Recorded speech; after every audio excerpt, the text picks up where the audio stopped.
কি দেখছো? ও আমার।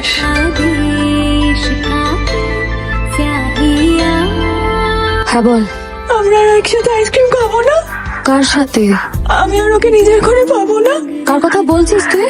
নিশান ভাই, আমার কিচ্ছু ভালো লাগছে না। আমি ওকে খুব ভালোবাসি। রিয়েলি? নিশা কিস বললি? না তো জানতেই পারতাম না। স্যার আমাকে যেরকম ভাবে চুমু খেত, আমি দেখতে পাচ্ছি স্যার ওনার বউকে সেম ভাবে চুমু খাচ্ছে। ইউ গাইস প্লিজ, তোদের মধ্যে আর কি কি হয়েছে? আর কিচ্ছু হয়নি। আমি স্যারকে খুব খুব খুব ভালোবাসি। তুই কি করে ভাবলি যে স্যার বউকে ছেড়ে তোর কাছে চলে আসবে? আমি নিশানের জন্য অপেক্ষা করব। তুই রাখ, আমি নিশানকে ফোন করব। আরে কি কি অসহ্য।